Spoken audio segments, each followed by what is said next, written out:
नमस्कार साथियों मित्रों, आज हम लोग उत्तर प्रदेश लोक सेवा आयोग द्वारा आयोजित की गई 2015 की जो है राजकीय इंटर कॉलेज के प्रवक्ता की जो परीक्षा हुई थी उसमें जो जीएस का था यानी कि सामान्य अध्ययन का जो प्रश्न था, उन सभी प्रश्नों को हम लोग यहाँ पे सॉल्व करेंगे।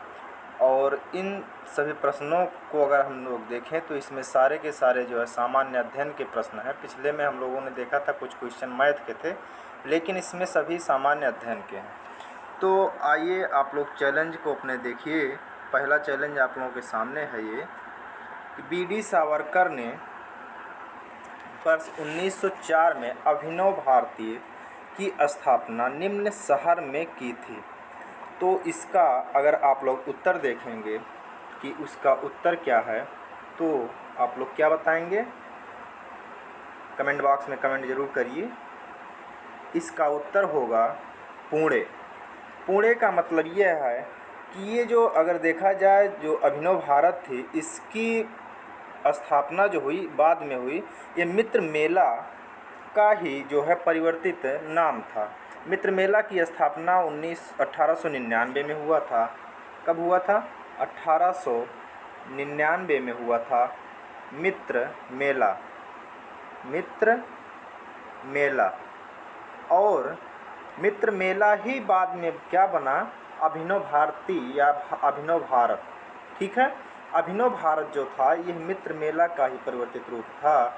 और अगर आप लोग देखें तो इसकी स्थापना जो है ये 1906 ना हो करके ये 1904 है।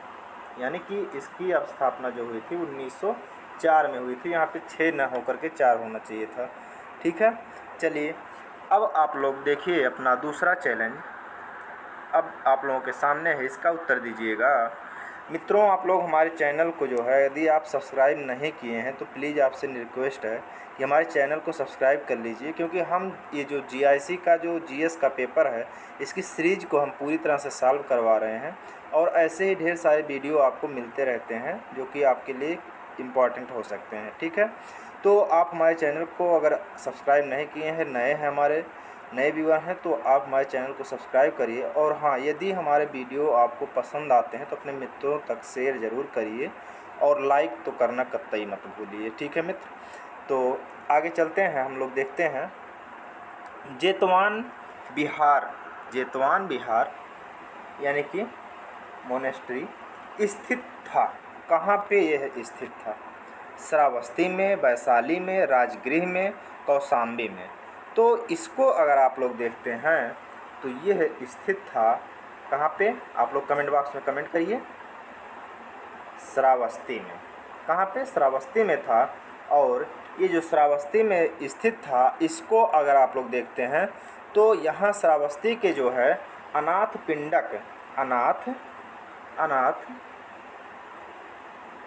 पिंडक ने जो है इसको किससे लिया था? यहाँ के राजकुमार जेत से। किससे? जेत से। उन्हीं के नाम पर जेतवन है। ये जेत से लिया था और ये जेतवन कहलाया। तो ये जो है श्रावस्ती में जो है इन्होंने लिया था, किस लिए? जेतवन को जो लिया गया ये अनाथ पिंडक के द्वारा लिया गया। और ये किससे लिया गया? राजकुमार जेत से लिया गया। और किसके लिए लिया गया था? यहाँ पर महात्मा बुद्ध जी जो है जाने वाले थे, यानी कि उनका आगमन होने वाला था। और महात्मा बुद्ध के ठहरने के लिए इस चीज़ को लिया गया था, इस स्थान को लिया गया था, जेतवन बिहार को। ठीक है, तो इस चीज़ को आप मत भूलिएगा। आगे चलते हैं। नेक्स्ट चैलेंज आपके सामने है, आप लोग इसका उत्तर दीजिएगा। किसके शासन काल में बड़ी संख्या में भारत में मंगोल बस गए की बात हो रही है। बहुत ज़्यादा आक्रमण हुआ या ऐसा नहीं, यहाँ पे बस जाने की बात हो रही है।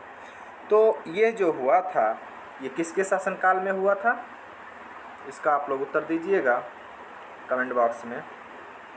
तो वो था जलालुद्दीन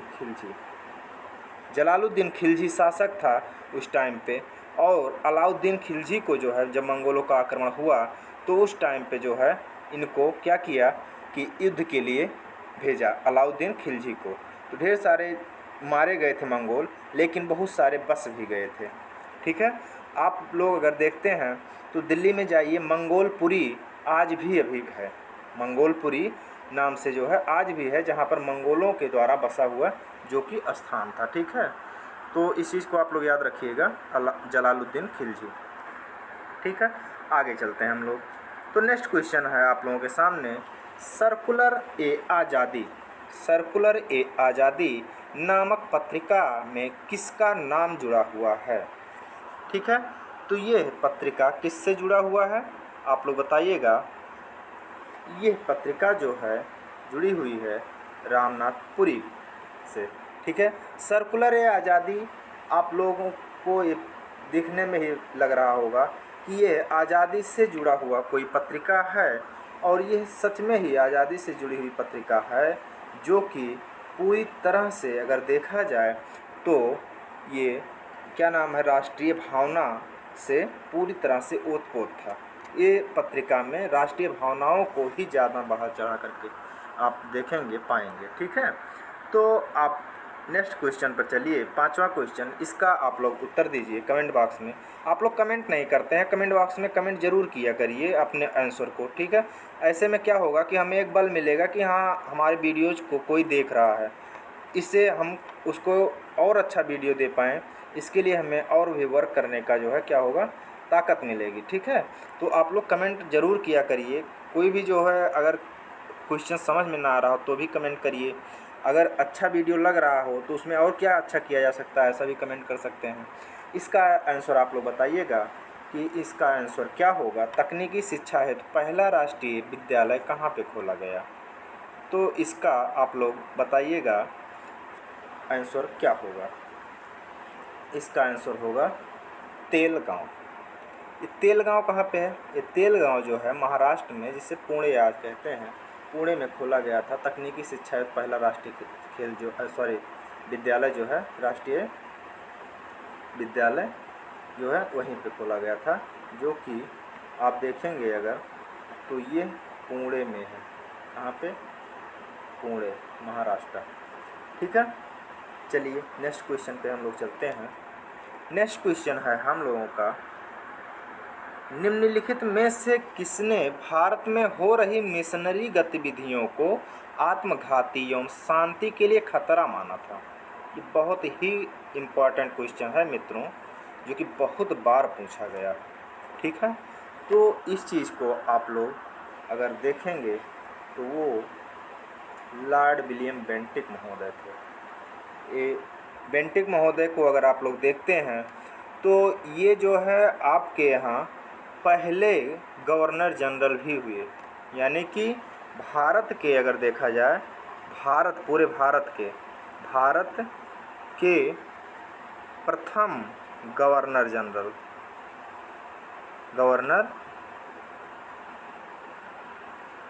हुए। ठीक है, इस तरह से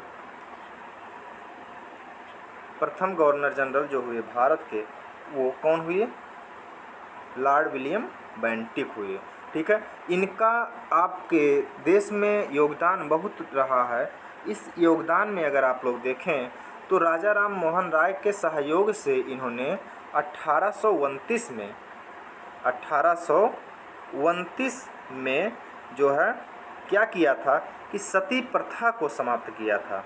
सती प्रथा को समाप्त कर दिया था इन्होंने। किसका सहयोग लिए थे? इसमें सहयोग जो था राजा राम मोहन राय का था। इसके अलावा अगर 1829 के बाद का हम लोग देखें तो ये कानून जो था, सती प्रथा का जो कानून हुआ समाप्त, ये एक चीज़ और इसमें आता है कि किस कानून के तहत समाप्त किया गया, सती प्रथा को लागू किया गया। ठीक है, तो सती प्रथा को जो लागू किया गया था वो 1829 में धारा 17 के तहत लागू किया गया था। किसके तहत? धारा 17 के तहत लागू किया गया था। ठीक है, तो इस तरह से इसको याद रखिएगा। ये बेंटिक के साथ में और भी कुछ उपलब्धियां जुड़ी हुई हैं। जैसे इन्होंने क्या किया था, जो है ये कलकत्ता मेडिकल कॉलेज की भी स्थापना किए थे। इसके अलावा मैकाले की अनुशंसा पर अंग्रेजी शिक्षा का माध्यम भी बनाया गया। यानी कि जब माध्यम चूज किया जाने लगा कि जो है अंग्रेज़ों के टाइम पे कि शिक्षा का माध्यम कौन सा चूज किया जाए, हिंदी हो या क्या हो, तो अंग्रेजी को चूज किया गया। और ये चूज करने के लिए कौन सा जो है आयोग बताया था, मैकाले आयोग ने ही इसका सिफारिश किया था। इसके अलावा इन्होंने बेंटिक ने क्या किया था, शिशु बालिका की हत्या पर प्रतिबंध लगाया था। शिशु बालिकाओं की हत्या जो होती थी उस पर भी प्रतिबंध लगाया था। किसने? बेंटिक ने। ठीक है, तो आगे चलते हैं हम लोग नेक्स्ट पे जो है क्वेश्चन नंबर 7। क्वेश्चन नंबर 7 को अगर आप देखेंगे तो इसमें आप लोग देखिए, भारतीय विश्वविद्यालयों की स्थिति पर जांच पड़ताल करने के लिए 1902 में नियुक्त आयोग के अध्यक्ष कौन थे? तो इसमें आपका उत्तर जो होगा वो ये होगा। ठीक है, कौन सा? ये होगा। आगे देखिएगा, 7वां के बाद जो है 8वें में आप लोग आइएगा। 8वें क्वेश्चन का आंसर देखिएगा, भारत में अंग्रेज़ों के शासन काल में अभी तक तीनों गोलमेज सम्मेलन जो हुए थे आयोजित, वो कहाँ हुए? वो जो तीनों गोलमेज सम्मेलन हुए थे वो कहाँ पे आयोजित हुए थे? तो जो सम्मेलन हुए वो लंदन में हुए थे। ठीक है मित्रों, ये लंदन में एक चीज़ और आप लोग याद रखिएगा कि जो ये गोलमेज सम्मेलन हुआ ये किस लिए हुआ था? तो ये जो साइमन कमीशन था उसने जो रिपोर्ट दिया, साइमन कमीशन का आप लोगों को पता होगा कि कितना विरोध हुआ था। तो साइमन कमीशन या आयोग की सिफारिश पर जो है जो उसने रिपोर्ट दिया था उस पर विचार करने के लिए ये गोलमेज सम्मेलन बुलाया गया था। और ये गोलमेज सम्मेलन जो बुलाया गया था ये कहाँ पर बुलाया गया था? ये लंदन में बुलाया गया। कहाँ पर? लंदन में बुलाया गया। ठीक है, लंदन में जो तीनों गोलमेज सम्मेलन हुए, आप लोग इस चीज़ को याद रखिएगा। 3 गोलमेज सम्मेलनों में पहली बात तो ये कि ना तो पहले में और ना ही तीसरे में 3 गोलमेज सम्मेलन हुए थे, इन दोनों में जो है कांग्रेस ने भाग नहीं लिया था। बचता है दूसरे वाले में भाग लिया कांग्रेस ने, तो किस तरफ से कौन गए थे? गांधी जी गए थे। कौन गए थे? गांधी जी जो है इसमें दूसरे गोलमेज सम्मेलन में भाग लेने के लिए गए थे लंदन में। और इसमें एक चीज़ और क्वेश्चन आता है कि ये जो गोलमेज सम्मेलन हुए, इस गोलमेज सम्मेलन में कौन ऐसा था जो तीनों में भाग लिया, तीनों गोलमेज सम्मेलनों में भाग लिया? तो वो थे डॉक्टर अंबेडकर। कौन थे? अंबेडकर थे।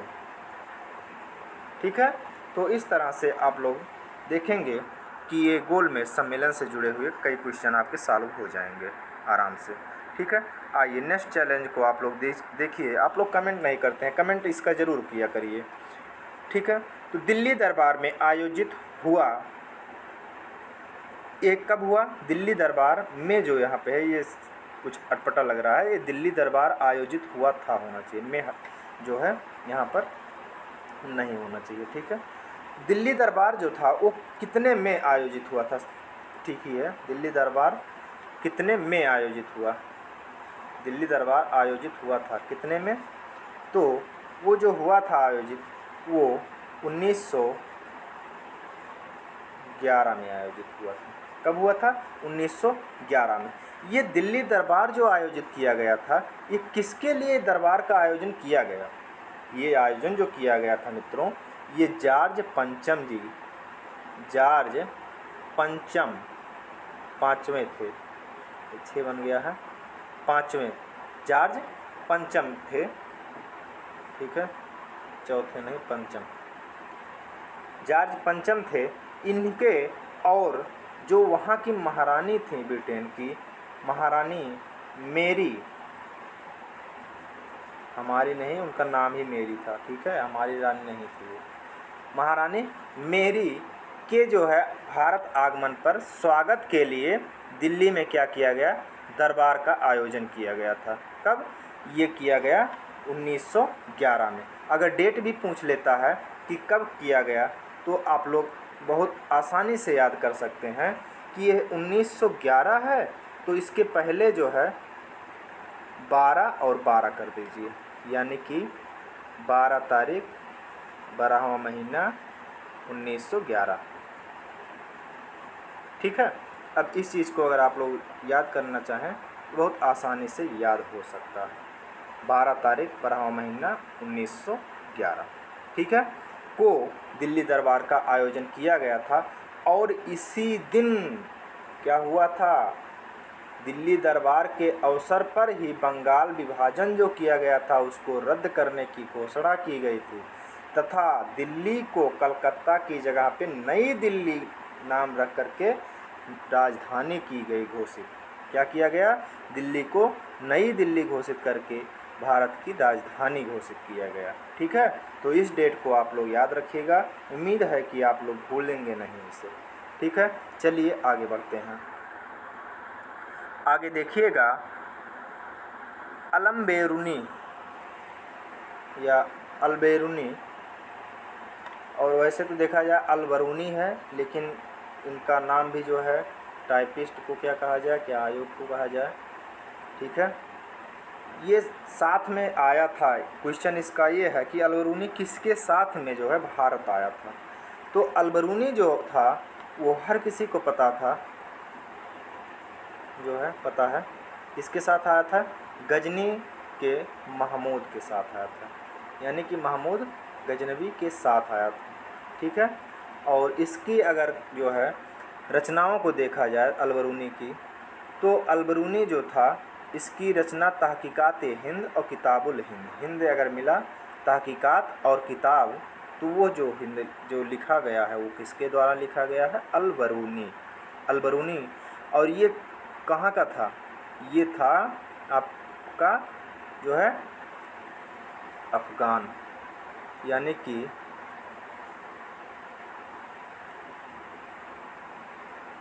गजनी अफ़गान में ही है ना। चलिए आगे देखते हैं। धौली स्थित है। धौली जो है ये कहाँ पर स्थित है? अब आप लोग बताइएगा कि धौली कहाँ पर स्थित है। इसमें धौली भुवनेश्वर यानी कि उड़ीसा में स्थित है। धौली जो है ये कहाँ पे है? भुवनेश्वर से 8 किलोमीटर दूरी पर अगर आप लोग जाते हैं तो यहाँ पे एक जो है पहाड़ी है, जहाँ पर चंद्रगुप्त मौर्य ने जो है अपने शिलालेख उत्कीर्ण करवाए हैं। ठीक है, और ये धौली पहाड़ी है, इसको जो है कलिंग युद्ध क्षेत्र भी माना जाता है। ठीक है, कलिंग का युद्ध आप लोग इतिहास में जानते ही होंगे, काफ़ी प्रसिद्ध युद्ध है। तो वो जो युद्ध हुआ था वो इस क्षेत्र में ही हुआ था। कहाँ पर हुआ था? वो धौली पहाड़ी के क्षेत्र में। ठीक है, आगे चलते हैं। व्याख्या ज़्यादा दे रहे हैं इसलिए वीडियो ज़्यादा लंबा हो जा रहा है, कोशिश करते हैं कम ही व्याख्या दें, आगे बढ़ते रहें। ठीक है, अब आप लोग देखिएगा 12वां क्वेश्चन, फाहियान भारत कब आया था? तो फाहियान जो था वो भारत जब आया तो वो समय था 399 AD। ठीक है, फाहियान कहाँ का यात्री था? तो ये फाहियान जो था ये चीनी यात्री था, चीन का था। ठीक है, थोड़े थोड़े से टॉपिक को जो है हम लोग कवर कर लिया करेंगे, लेकिन बहुत ज़्यादा लंबा वीडियो ना होने पाए इसलिए जो है हम लोग को स्टार्ट करना ही पड़ेगा। ठीक है, ये जो है इतने में भारत आया, और भारत आने के दौरान इसने भारत का भ्रमण भी काफ़ी अच्छे से किया था, जो कि आप भारतीय उपमहाद्वीप में देखेंगे तो इसने जो है श्रीलंका की भी यात्रा की और जो है नेपाल की भी यात्रा की। ठीक है, आगे देखिएगा, निम्न में से कौन दिल्ली का प्रथम सुल्तान था जो युद्ध में लड़ता हुआ मारा गया? अब ये क्वेश्चन तो काफ़ी अच्छा है कि कौन था जो है जो युद्ध में लड़ता हुआ मारा गया था? तो वो था कौन? इब्राहिम लोदी। इब्राहिम लोदी जो था ये पानीपत के प्रथम युद्ध यानी कि 1526 पानीपत के प्रथम युद्ध में जो है ये किससे हारा था? ये जो था बाबर और इब्राहिम लोदी, इन दोनों के बीच में युद्ध हुआ था। इसमें इब्राहिम लोदी जो था वो हार गया था। इब्राहिम लोदी जो था ये किस वंश का था? अगर देखा जाए तो ये सल्तनत काल का था इब्राहिम लोदी, और ये बाबर जो है ये मुग़ल काल का था। ठीक है, मुग़ल जो है शासक था, और ये जो है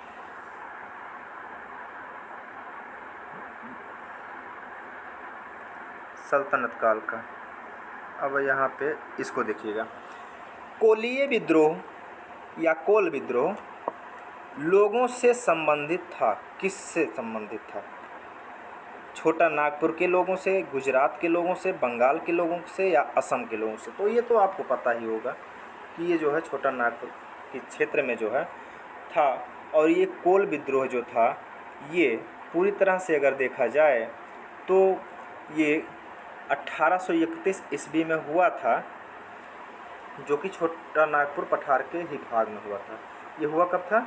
ये 1831 में हुआ था, छोटा नागपुर पठार क्षेत्र में। ठीक है, अब आगे देखिएगा, कोल विद्रोह के अलावा जो है बिरसा मुंडा का क्षेत्र कौन था? ये भी बहुत ही ज़्यादा इम्पोर्टेंट है मित्रों। बिरसा मुंडा का जो क्षेत्र है वो आपको पता होगा रांची, रांची यानी कि झारखंड क्षेत्र में जो है अगर आप देखते हैं तो ये जो है बिरसा मुंडा का ही क्षेत्र माना जाता है। ठीक है, अब यहाँ पर जो है अगर देखेंगे तो इस क्षेत्र में बिरसा मुंडा जो था ये विद्रोह किया था, और ये विद्रोह जो हुआ था वो किस लिए हुआ था? वो अंग्रेज़ों के द्वारा लगान को माफ़ किए जाने के लिए किया गया था कि अंग्रेज जो है लगान को माफ़ करें। ठीक है, इस दौरान जो है इसे पकड़ करके जेल में भी डाला गया।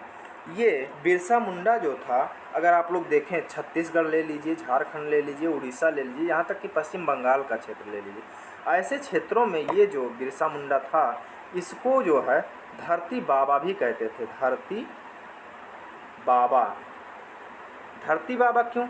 इसको याद कैसे करेंगे? क्योंकि इसने विद्रोह जो किया था या जो विरोध किया था वो लगान को माफ़ करने के लिए किया था, और लगान यानी कि जुड़ा हुआ है उपज से, किसानों की उपज से, और उपज जो होता है वो धरती से ही होता है, यानी कि धरती का ये बाबा था। इसको जो है पूजते भी हैं लोग यहाँ के।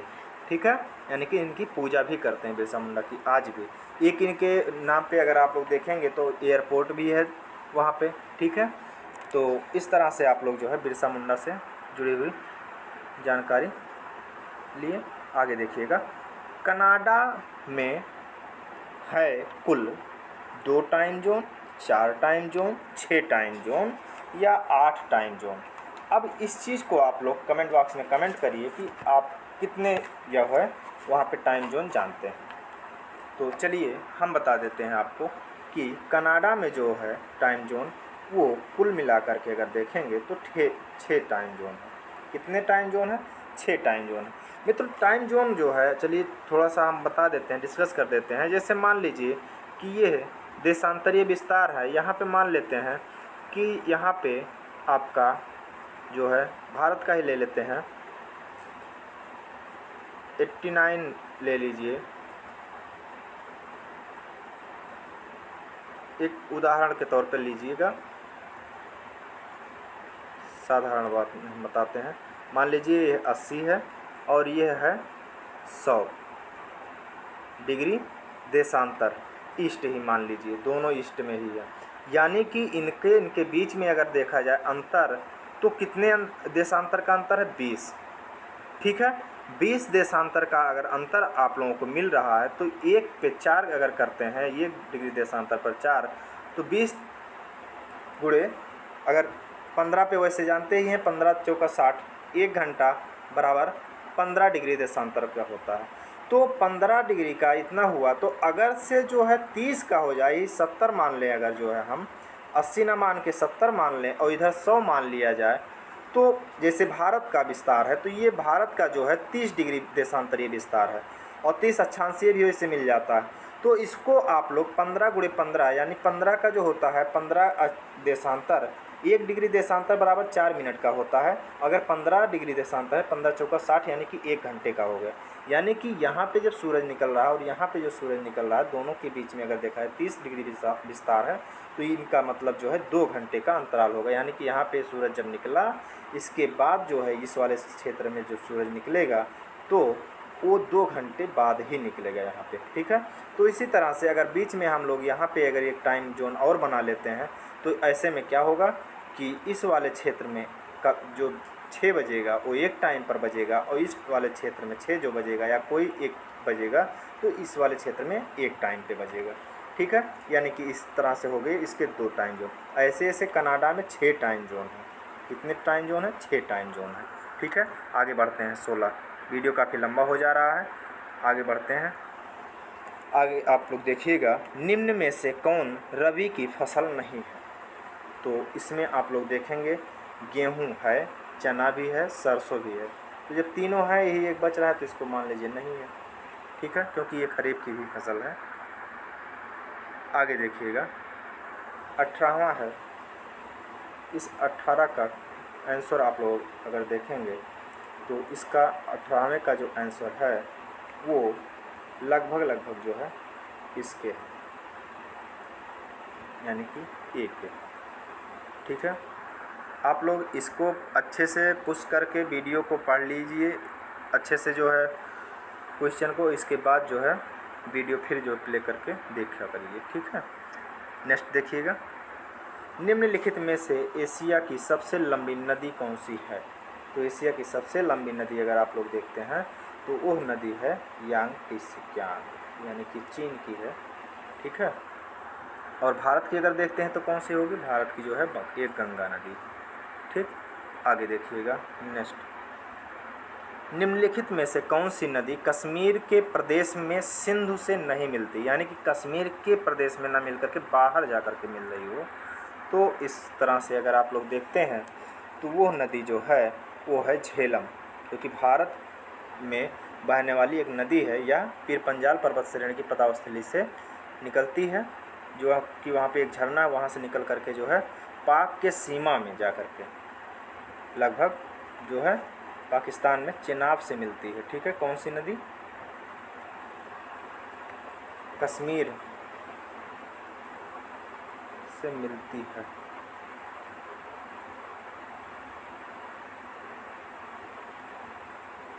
झेलम जो है किससे मिलती है? चिनाब से। आगे देखिएगा, निम्नलिखित में से कौन सा युग्म सही सुमेलित नहीं है? वन्यजीव अभ्यारण्य दे दिया गया है, एक तरफ एक साइड में जो है राज्य दे दिए गए हैं। अब इसको आप लोग देखिएगा थोड़ा, बांदीपुर कर्नाटक, ये चीज़ सुमेलित है कि नहीं? ये पूरी तरह से सुमेलित है। पाखल मध्य प्रदेश, पाखल जो ये है ये मध्य प्रदेश में नहीं है मित्रों, ये है कहाँ पे? ये पाखल वाला जो है ये है तेलंगाना में। कहाँ पे है? तेलंगाना में, ठीक है। और इसके बाद सिकरी देवी, सिकरी देवी जो कि हिमाचल प्रदेश में ही है, और दाचीगाम ये तो असम में, वहाँ जम्मू कश्मीर में है, ठीक है। तो आगे देखिएगा नेक्स्ट क्वेश्चन है, चैलेंज ही आप लोगों के सामने है, समझिए। मुसीबत, समस्या, प्रश्न, कुछ भी समझे। नाथुला दर्रा भारत के किस राज्य में स्थित है? बहुत आसान क्वेश्चन है, इसको हमें उम्मीद है पूरी तरह से आप लोग ज़रूर इसको जो है कमेंट बॉक्स में कमेंट करेंगे ही करेंगे। कहाँ पे है? सिक्किम में, ठीक है। नाथुला दर्रा, अगर इसको याद करने के लिए अगर आप लोग देखें तो नाथुला दर्रा जो है इसको नाथुला ऐसे देखेंगे, इसको नोज से याद करिए, नाथुला और नाक, नाक को अगर देखेंगे तो ऐसे ही रहता है, बनाते हैं आप लोग, ठीक है, ऐसे बनता है नाक। अब नाक जो है और सिक्किम, ऐसे ही सिक्किम का भी मैप मिलता है, यानी कि जैसे नाक सा उठा हो, ठीक है। तो इसको इसी से याद रखिएगा, नाथुला। आगे देखिएगा नेक्स्ट क्वेश्चन है 23, निम्नलिखित में से कौन सा स्थान परमाणु शक्ति के लिए प्रसिद्ध है? इसमें से आप लोग बताइएगा, हर किसी को पता है, कुडनकुलम, ठीक है। कुडनकुलम जो ये परमाणु शक्ति संयंत्र लगाया गया है, ये कहाँ पे है? तो ये है तमिलनाडु में। ठीक है, आगे देखिएगा। नेक्स्ट है 24 क्वेश्चन। क्वेश्चन नंबर 24 में अगर आप लोग देखते हैं तो इसका क्या होगा आंसर? यूरोप के निम्नलिखित देशों में से कौन खाद्यान्न उत्पादन में आत्मनिर्भर है? तो इसमें अगर आप लोग देखते हैं तो ये है फ्रांस। आगे देखिएगा। यूरोप में 4 राजधानियों से होकर प्रवाहित होने वाली नदी, बहुत इंपॉर्टेंट है मित्रों। 4 राजधानी से अगर होकर के जा रही तो 10 देशों से भी ये जाती है, इसको हमेशा याद रखिएगा, भूलिएगा नहीं। डेन्यूब का दिन है, डेन्यूब वाला ही दिन है यहाँ पे। जैसे हमारे यहाँ गंगा को माना जाता है कि गंगा की ही उपज है उत्तर भारत, वैसे ही यहाँ पे डेन्यूब का दिन मानिएगा कि ये डेन्यूब का ही दिन है। कितने सबसे लंबी नदी भी है, और यहाँ पे देखेंगे तो 10 देशों से और 4 राजधानियों को टच करते हुए डेन्यूब जाती है। ठीक है, कहाँ पे? यूरोप में। ठीक है, तो आगे देखते हैं। नेक्स्ट देखिएगा 26 है। 26 है, हीरे के लिए प्रसिद्ध किम्बरले खान कहाँ पर अवस्थित है? किम्बरले की खान ऑस्ट्रेलिया में स्थित है मित्रों, सब कोई जानते हैं आप सभी, इसमें कुछ बताने की ज़रूरत नहीं है। सोनार अधिकांशतः प्रयोग में लाया जाता है, ये भी आप लोग फिजिक्स में पढ़ते ही होंगे, हाई स्कूल में पढ़े होंगे, इंटर में पढ़े होंगे। ठीक है, तो ये सोनार जो होता है ये नाविकों के द्वारा लाया जाता है। ठीक है, नौ संचालकों के द्वारा लाया जाता है प्रयोग में। ठीक है, तो आगे चलते हैं हम लोग 28 क्वेश्चन पर। और 28 क्वेश्चन का जो है आप लोग देखेंगे कि नीचे जो कोड दिया गया है उससे कहा है इन्होंने कि देशों से दक्षिण की अवस्थिति का सही अनुक्रम मिलाइए, यानी कि उत्तर से दक्षिण का अनुक्रम इन्होंने कहा है कि मिलाइए आप। सबसे उत्तर में कौन है? अर्जेंटीना है, मैक्सिको है, मंगोलिया है या स्पेन है? अब इसमें आप उत्तर को जो है देने से पहले ये उत्तर को काटने का कोशिश करिए। उत्तर को चूज करने से पहले उत्तर को काटने की कोशिश करिए, कुछ तो कटेगा ही। अर्जेंटीना और इसमें मैक्सिको में अगर आप लोग देखते हैं तो मैक्सिको जो है ये उत्तरी अमेरिका यानी लैटिन अमेरिका में है। अर्जेंटीना भी लैटिन अमेरिका में ही है, लेकिन दक्षिण अमेरिका में भी आता है, यानी कि दक्षिण में है। यानी कि पहले अगर उत्तर में देखा जाए तो उत्तर में पहले मैक्सिको पड़ेगा तब अर्जेंटीना पड़ेगा, यानी कि पहले 2 पड़ेगा फिर 1 पड़ेगा। अगर 2 के पहले ही 1 पड़ गया हो कहीं पे तो उसको काट दिए। 2 के पहले इसमें भी है और 2 के पहले जो है इसमें भी, ये दोनों कट गए। अब बचता है हमारे पास दूसरा और चौथा। दूसरे में आप लोग देखिएगा कि मैक्सिको ऊपर है या चौथे में देखेंगे मंगोलिया ऊपर है। तो मित्रों ये जो है मैक्सिको ये लगभग 19 के आसपास यानी कि 20 उसके लगभग आसपास में है मैक्सिको, 20 डिग्री उत्तरी अक्षांश। और वहीं मंगोलिया को अगर देखेंगे तो लगभग 50 डिग्री उत्तरी अक्षांश के पास में है। तो इस तरह से मंगोलिया सबसे पहले है मैक्सिको से, तो ये उत्तर आपका हो जाएगा डी। क्या उत्तर हो जाएगा? आपका उत्तर हो जाएगा डी, यानी कि 4, 3, 2, 1, यानी कि मंगोलिया, स्पेन, मैक्सिको तब अर्जेंटीना। ठीक है मित्रों, मैंडमस यानी परमादेश याचिका में मैंडमस एक फ्रांसीसी शब्द भाषा का शब्द है। क्या है मैंडमस? उसी को आपको बताना है। एक जर्मन भाषा का शब्द है, एक लैटिन भाषा का शब्द है, एक अंग्रेजी भाषा का शब्द है। तो अधिकांशतः आप लोग देखते होंगे लैटिन भाषा के ही शब्द मिलते हैं। ठीक है, लैटिन भाषा के ही शब्द मिलते हैं। आगे चलते हैं और ये लास्ट क्वेश्चन है मित्रों। आपसे फिर रिक्वेस्ट कर रहे हैं पुनः कि यदि आप हमारे चैनल को सब्सक्राइब नहीं किए हैं तो प्लीज़ हमारे चैनल को सब्सक्राइब कर लीजिए और हमारे वीडियो को भी लाइक कर दिया करिए। और कमेंट तो कतई मत जो है बोलिए करने के लिए, क्योंकि आपके कमेंट से ही हमें ताकत मिलता है, हमें ये पता चलता है कि हमारे वीडियो को भी कोई देख रहा है, किसी को फ़ायदा हो रहा है। ठीक है मित्रों, अब यहाँ पर देखिएगा किस संवैधानिक संशोधन के द्वारा संपत्ति का अधिकार मौलिक अधिकार के रूप में समाप्त कर दिया गया। तो वो जो संविधान संशोधन था वो था मित्रों 44वां संविधान संशोधन। और कब किया गया था? वो किया गया था 1978 को। कब किया गया था? 1978 को। मित्रों एक चीज़ और आपको बताएं कि ये जो संशोधन किया गया ये मौलिक अधिकार से समाप्त करके कानूनी अधिकार बना दिया गया। यानी कि कानूनी अधिकार का मतलब ये है कि अब ये जो संपत्ति का अधिकार है, ऐसा नहीं है कि आपके पास संपत्ति के लिए कोई अधिकार ही नहीं होगा, लेकिन एक कानून के दायरे में होगा। यानी कि अब आप ये नहीं कह सकते हैं कि संपत्ति का हमारे पास मौलिक अधिकार है, ठीक है। आपको एक कानून के तहत बांध दिया गया है कि इस कानून के दायरे में अगर आप लोग आते हैं तब आपके पास अधिकार है, और या इस कानून से थोड़ा सा इधर हो रहे हैं तो आपके इस कानून से वंचित किया जा सकता है। लेकिन अगर मौलिक अधिकार ये होता तो आपको वंचित करना मुश्किल हो जाता है इसमें, क्योंकि जो है आपके पास अधिकार होता। तो इस तरह से ये जो कानूनी अधिकार बनाया गया था, वो ये जो संपत्ति का अधिकार है ये 19 से हटा करके कहाँ पे कर दिया गया था, भारतीय संविधान के अनुच्छेद 300 के ए में। किसमें? अनुच्छेद 300 के ए में, 300 का ए, ये जो आर्टिकल है इसी में आपका ये क्या किया गया, संपत्ति के अधिकार को रखा गया, ठीक है। तो उम्मीद करते हैं कि आज का हमारा लेक्चर आपको कुछ नॉलेज ज़रूर दिया होगा। यदि आपको हमारे इस वीडियो से थोड़ा भी नॉलेज मिला हो तो प्लीज़ हमारे इस वीडियो को लाइक करिए और अपने दोस्तों के संग भी शेयर करने को ना भूलिए, ठीक है मित्रों।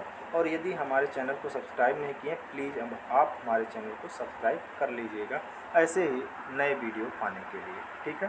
धन्यवाद।